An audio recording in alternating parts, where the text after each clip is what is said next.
دوستوں کہانی میں خوش آمدید۔ آج کی کہانی میں آگے بڑھنے سے پہلے اگر ابھی تک آپ نے ہمارے چینل کو سبسکرائب نہیں کیا تو جلدی سے چینل کو سبسکرائب کر لیں تاکہ آپ کو ایسی ہی کہانیاں وقت پر ملتی رہیں۔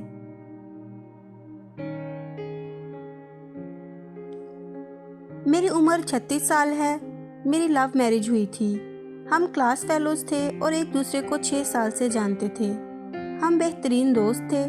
دوران تعلیم ہی ہم نے فیصلہ کر لیا تھا کہ میرے شوہر کے جاب میں سیٹل ہونے کے بعد گھر والوں کی رضامندی سے ہم شادی کر لیں گے۔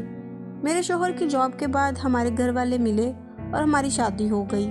اللہ نے ہمیں ایک بیٹے سے نوازا۔ مجھے کالج کے زمانے سے ہی اندازہ تھا کہ میرے شوہر مزاج کے تیز ہیں۔ انہیں غصہ جلدی آتا ہے، لیکن ساتھ رہنے پر اندازہ ہوا کہ جب بھی انہیں غصہ آتا ہے ہمارا ہمیشہ جھگڑا ہوتا ہے۔ مجھے ہمیشہ یہ فیل ہوتا تھا کہ وہ مجھے کنٹرول کرنے کی کوشش کرتے ہیں۔ جب بھی جھگڑا زیادہ ہوتا میں اپنے بچے کو لے کر میکے چلی جاتی۔ میرے میکے والے مجھے سہارا دیتے، تسلیاں دیتے کہ اس نے تمہیں کیا لاوارث سمجھ رکھا ہے۔ میری بہنیں فون پر میرے شوہر کو باتیں سناتی۔ بہرحال صلح صفائی ہو جاتی اور میں گھر آ جاتی۔ لیکن یہ بات ہم دونوں جانتے تھے کہ ہم دونوں ایک دوسرے سے پیار کرتے ہیں اور میں اپنے شوہر کو کبھی بھی نہیں چھوڑنا چاہتی۔ لیکن ہر جھگڑے کے دوران انہیں یہ ضرور کہتی کہ اگر مجھے چھوڑنا ہے تو چھوڑ دیں۔ مجھے علم ہے کہ یہ سب میں صرف اپنی انا کو بلند رکھنے کے لیے کہتی تھی۔ ایک بار ہمارا جھگڑا اتنا بڑا کہ انہوں نے پہلی بار مجھ پہ ہاتھ اٹھایا اور گھر سے باہر نکال دیا۔ میں سیدھا اپنے میکے گئی۔ میرے گھر والے مجھے لے کر سیدھا پولیس اسٹیشن گئے۔ میرے شوہر اریسٹ ہو گئے۔ سسرال والوں نے مجھے کیس واپس لینے کے لیے کہا۔ میرے شوہر نے مجھ سے معافی مانگی اور کہا کہ آئندہ یہ سب نہیں ہوگا۔ میں نے کیس واپس لے لیا اور واپس اپنے گھر چلی گئی۔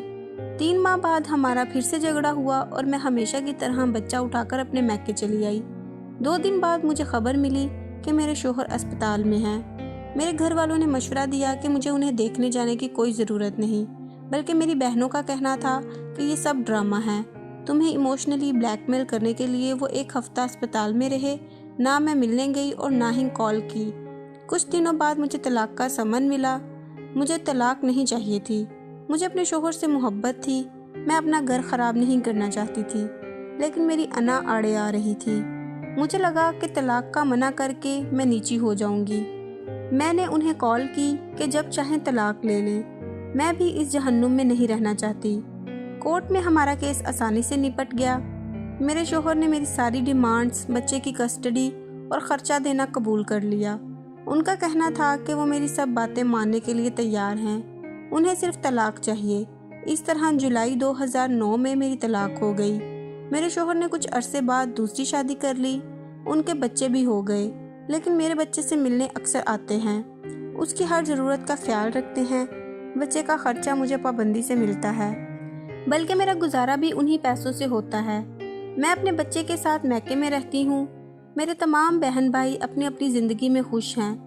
میری وہ بہنیں جو خود فون کر کے میرے شوہر کو باتیں سنایا کرتی تھیں، وہ اب مجھے الزام ٹھہراتی ہیں۔ مجھے اب احساس ہوتا ہے کہ میں اپنی شادی بچا سکتی تھی اگر میں نے ہر بات میں دوسروں کو نہ انوالو کیا ہوتا۔ کبھی کبھی ہمارے خیر خواہ ہی ہمیں ڈبوتے ہیں۔ میں ابھی بھی یہ نہیں کہہ رہی کہ میرے شوہر یا میری غلطی نہیں تھی، لیکن ہمارے جھگڑے اتنے بڑے نہیں تھے جن کی وجہ سے طلاق لی جاتی۔ یہ میری درخواست ہے سارے کپل سے کہ جہاں تک ہو سکے اپنے معاملے خود نپٹائیں۔ آپ کا خود سے بڑھ کر کوئی خیر خواہ نہیں۔